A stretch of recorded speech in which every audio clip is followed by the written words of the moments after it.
And the first battleground is super standard, super neutral. It is Infernal Shrines. The bans here on Dragon Shower by RPG. I don't hate that at all. And Brax's Holdout. I think some of the team members here might have watched the last game. They were like, no, I'm not feeling like brawling all day long today. We're not going to go for the 45 kills per game. We're going to take things a little bit more from a strategic point of view. So both of these teams, neither one has a huge win rate on this map, both in the negatives here. In fact, the one out of less games technically has a lower win rate, but you can see RPG here has actually won half the amount of times that they have lost on this map. Yeah, very true. Very true. Now, Tetra, which role do you think is going to be the most targeted one here in those drafts? Do you think Loktar is going to get his heroes early, or would you rather see people like Wang or maybe on the other side Hugo going for their priorities first?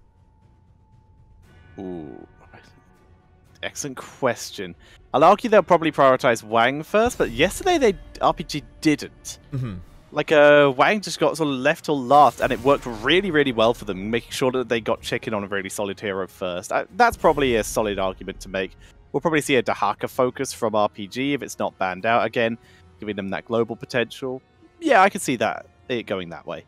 Yeah, kind of true. Again, though, we see the two standard go-to Chinese bans, Tassadar and Ariel, and it really seems to me that the Chinese teams themselves, they're kind of starting to get a little bit tired of this double support meta, which is why they continuously ban those two heroes, because those empower the hyper carry Valacoms just so much, you know? So I think RPG in general, who are not known to run dual support in the first place, they're one of the few teams that refused for a long period of time to play this kind of style because it didn't fit them. They had to pay the blood price in week 1, 2, 3 because they didn't seem to have the tools to really adapt against it.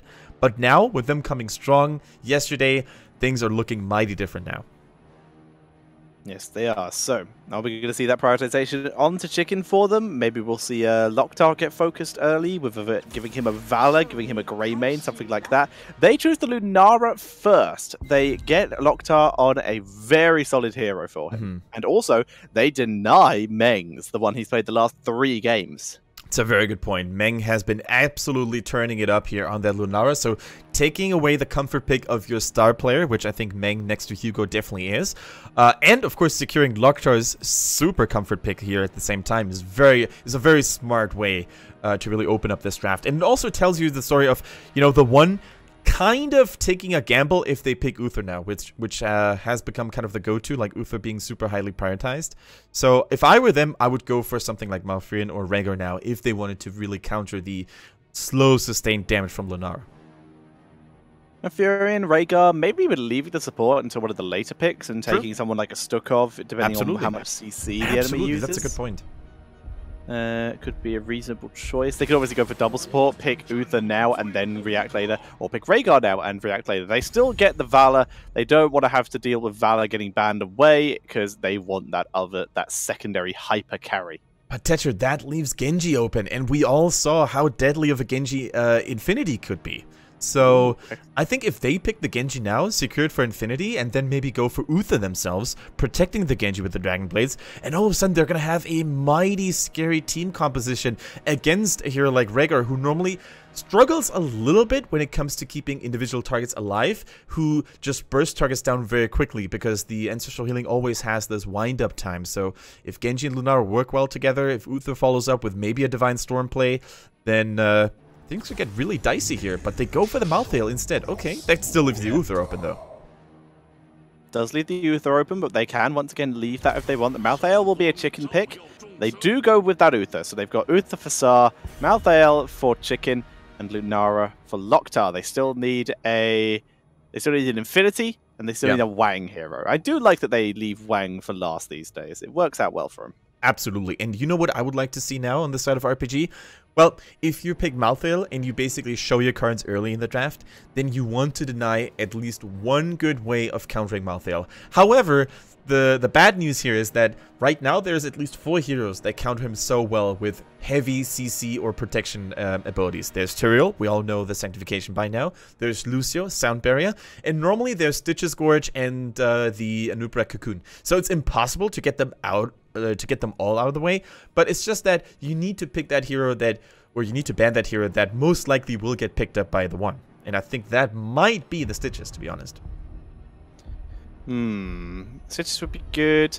They were thinking about banning HGC. They've been playing that a lot themselves, so that would have been potentially a counterintuitive ban for them, so I'm kind of glad they didn't.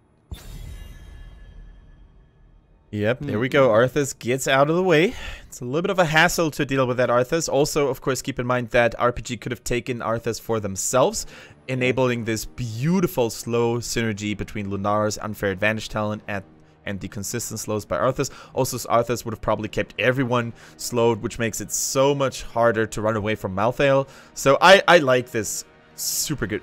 Yeah. They could have picked it themselves, maybe. So, yeah, if the banning on the Arthas could be showing an Illidan here. Mm-hmm. Quite possibly. Let's see. RPG... I would actually ban a warrior like a Nubrek or a Stitches right now. I think it's too scary to give it to the one. Like, you don't really have a lot of mobility targets that can just dodge hooks very easily. The Gorge on Malthael's Tormented Souls is very annoying. We saw that last game, actually, when Butcher single-handedly dismantled SPT with it. But they go for the Leoric ban. Okay. Interesting. More slows. Very solid tank here. Would have worked well in their own composition, but...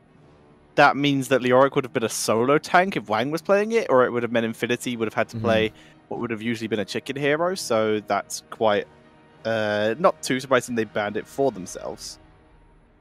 Right, so I think this draft already, that like you can see how long those teams take, right, until they really make their decisions, really shows us that they kind of have similar preferences. Both of them would have loved to pick the Lunar, I'm almost certain.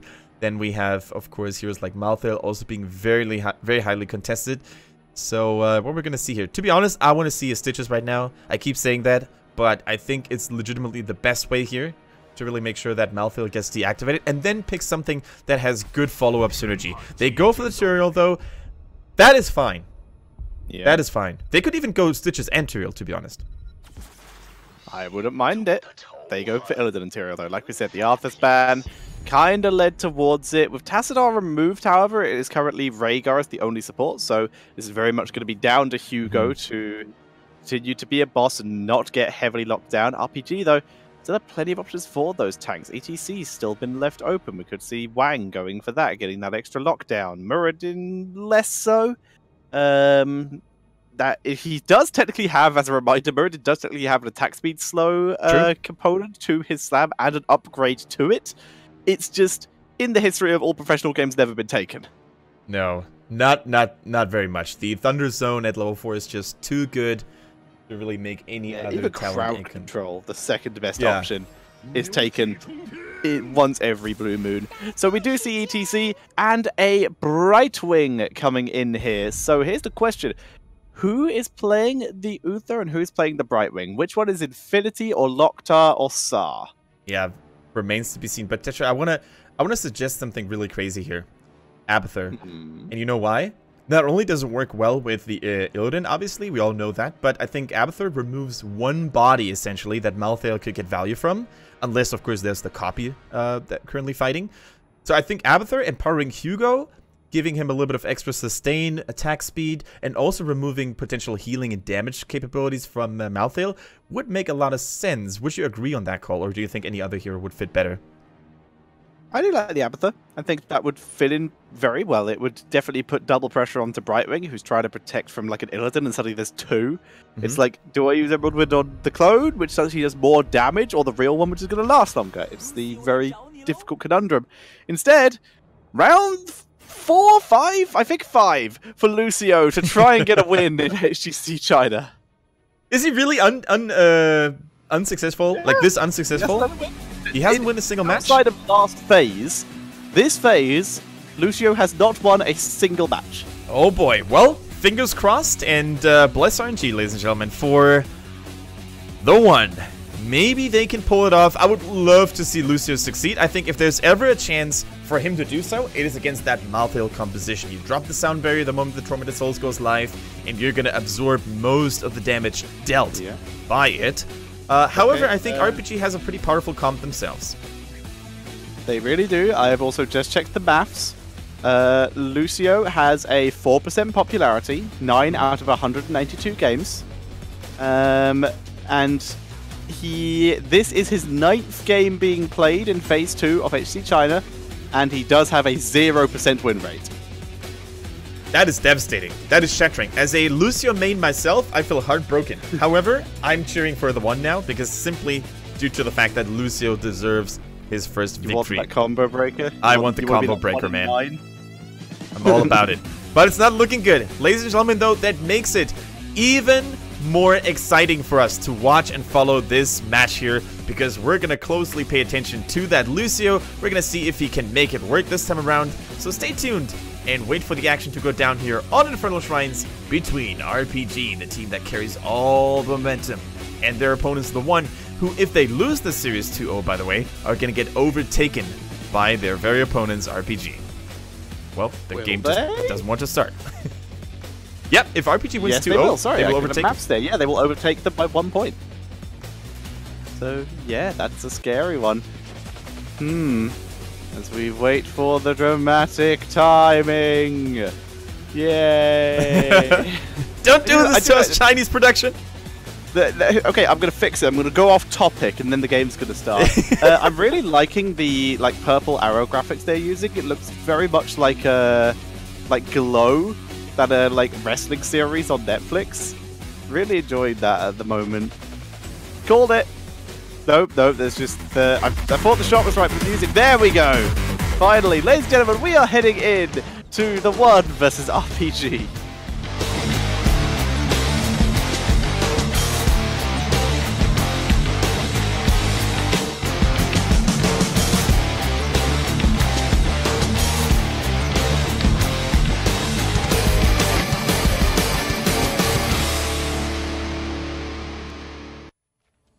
Alright, ladies and gentlemen, welcome to Infernal Shrines. On the left, it is the 1, with Hugo on Illidan, Lucky on Tyrael, Meng on Valor, Zyran on Rhaegar, and Hehe on Lucio.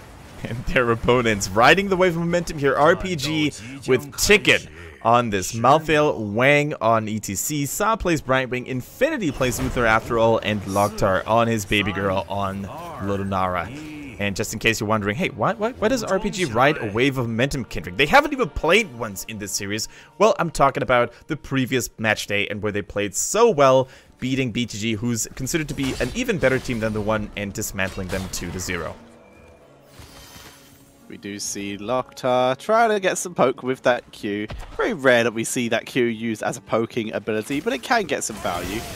For now, though, overall at level 1, neither team actually has a really good level 1 fight comp. RPG is a little bit better, though, due to the amount of CC. As such, the 1 immediately splitting up into lanes, not wanting to take that 5-man mid-fight. Very sensible decision here.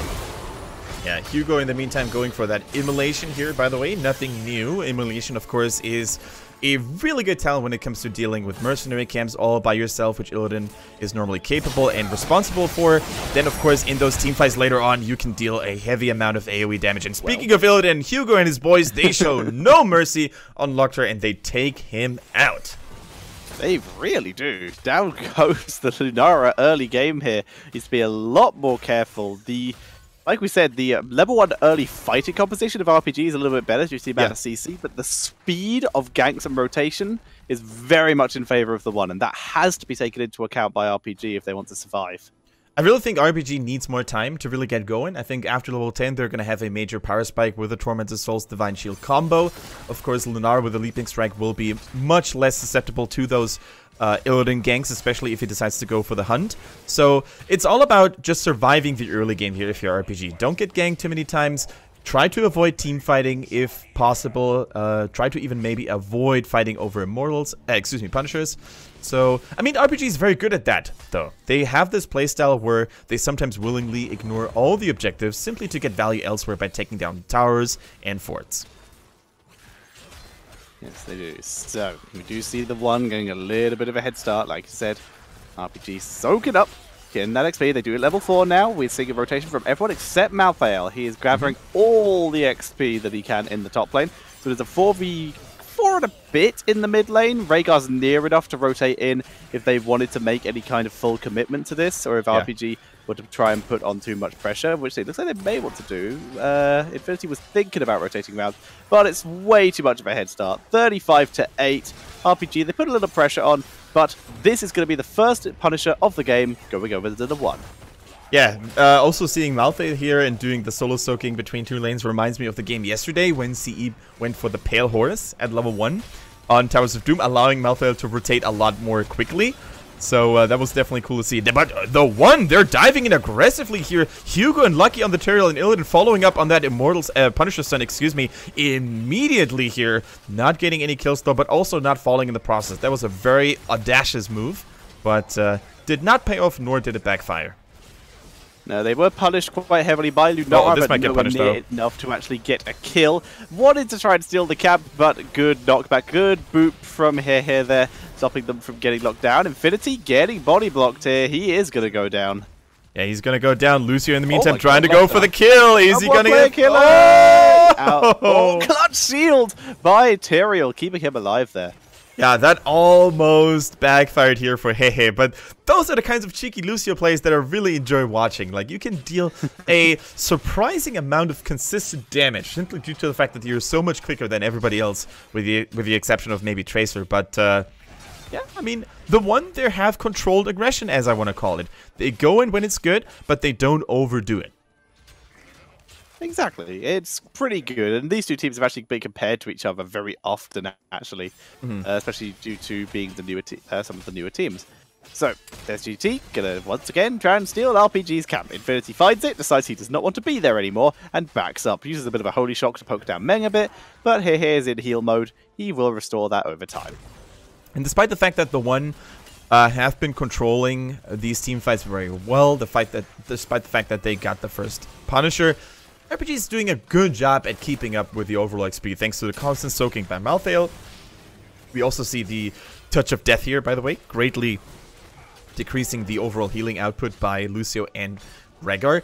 There's always this, standoff, this staring contest between Rhaegar and Malphite in those games when you have the Touch of Death. Like, who's gonna pull the trigger first, right? Do you use the anti-healing first? Then Rhaegar has the chance to get a full value Ancestor Healing. And if Rhaegar goes first for the Ancestor Healing, Malphite can actually, with just 1 button, reduce the efficiency by 50%. Yes, he can, and that could be devastating if Ancestral is attempted to be dropped during that reduction. We've seen it so many times. It's worked very well. Lucio, by the way, once again going for that extra radius, as long as he has 2 allies next to him on his Amp It Up, not going for the party mix. This is basically the only other talent we see on that level these days, but even so, it's still a question of, is it worth it?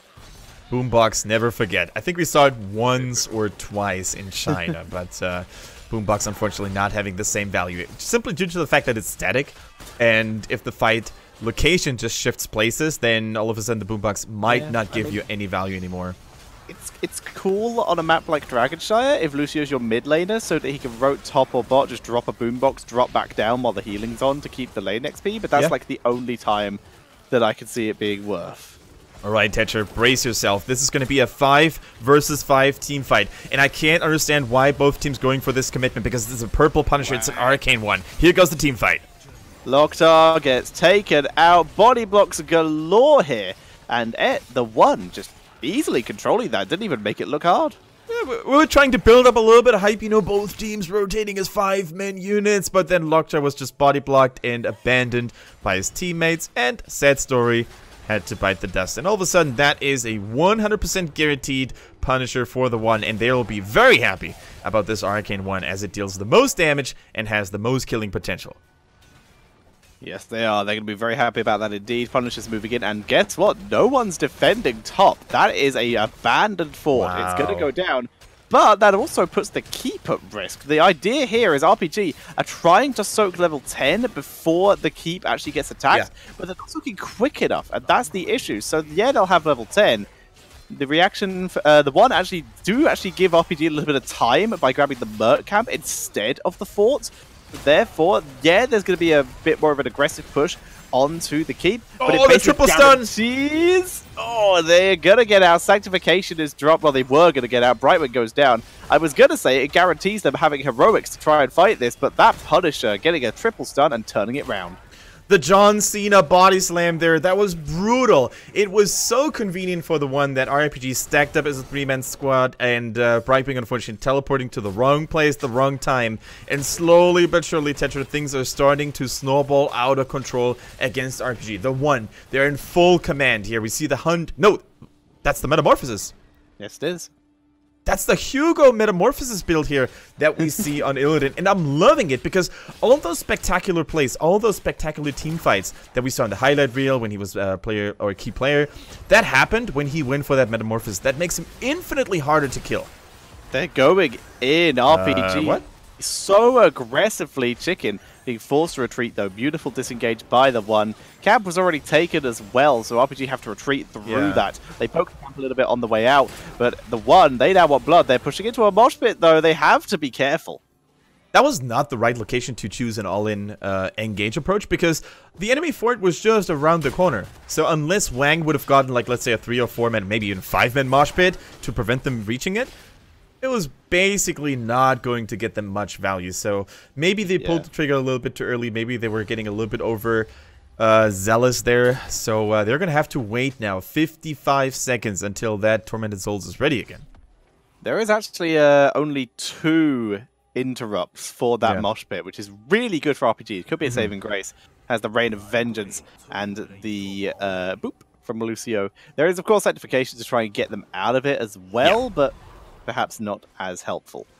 So here's another reason I think why Hugo went for the Metamorphosis. We've seen in the past, especially yesterday, how global heroic abilities can be punished really hard by the Brightwing, Emerald Wind, and the Polymorph, right? It happened to ETC with Stage Dive a lot. So I think if Illidan had gone in for the Hunt, Brightwing would have had the ideal opportunity to isolate him with an Emerald Wind and maybe even Polymorph him right after, exposing him quite a bit. So him going for the Metamorphosis allows him to play it much more safely, and he's going to have much more resilience against those maneuvers. And Blockjar once again gets blown up to pieces. Oh my god. What is going on? Sanctification dropped as well. Down goes Wang. RPG. What is happening here? Just getting run over. They pull back. Infinity being forced to retreat all the way. Yeah, it looks like whenever the one wants to make that play, they just do it. There's nothing RPG can do to really stop them. No Emerald Wind, Brightwing was soaking the top lane. No mosh pits, wasn't even attempted because ETC was realizing, you know what, we're 1-2 man down anyway, so if I go all in here, there's probably not going to be much follow-up. So they really need to step it up. Loktar in particular as well, I think is struggling on the Lunara today. He doesn't have the peeling from his supports, he doesn't have the protection he needs, and thus he can't really shine like he normally does. Like, Divide Shield's there. Yeah! They haven't used it yet. They haven't had the time. They just didn't want to burn it. They'll just. It seems they seem more happy to take the deaths than to keep their main damage dealer alive. For now, though, they are going to have level 13. They're going to be even on talents again, but they're pushing once again against a keep. RPG. They have to make a play, and they have to not all get stunned. Yeah, Brightwing needs to arrive right now. I think Brightwing really needs to be there because that Emerald Wind is going to be one of the most crucial heroic abilities to really make sure they get a good or a better team fight. Now, the Polymorph goes in. The stun chain is real against Illidan. It still has that Metamorphosis, though. Absorbed a lot of cooldowns in the process. Punisher, he does Metamorphosis, gets that huge health bonus. The Divine shielded out there with the Tormented Souls into the backline, gets some value. It is ETC who gets stunned by the Punisher. He gets locked down. The Emerald Wind getting a little bit of value, but Hugo is tanking through it, gets Ancestral, and with ETC down, with Mosh Pit still not used, this keep will drop. Down goes Loktar. That might be game. That might be game indeed, Tetra. One more, maybe 2 more people on the side of RPG are falling, and this is the nail in the coffin. Illidan's on the core. Illidan, the highest attack damage possible. With those quick attacks, there's nothing they can do. They can't stop him. 3 versus 5, impossible to hold, and the one take game number 1 in this beautiful game of Infernal Shrines. Well played, GG. Making it look easy. 8-0. Making it look very easy. Not even close. And I don't know what happened to our RPG. They looked so good yesterday, but in this game, don't take me wrong, Tetra, they looked helpless. If you and I had walked up to the stage with a bunch of random people to join our team, I think we could have probably played as well as they could have. We maybe could have got a kill. Maybe. We absolutely not. We would have been trashed completely. But you get the idea. That was not fun for RPG. Something about what they did that game did not work out in their favor at all. Locktar, even with the double support, maybe just due to Infinity not being a main support player, maybe the fact that Kassar wanted to play the Brightwing, Infinity wasn't prepared to try and protect the team. Maybe there just wasn't enough burst protection here. But either way, Locktar dying before every single fight meant the fight never happened. ETC could never get that mosh pit off. Just did not work.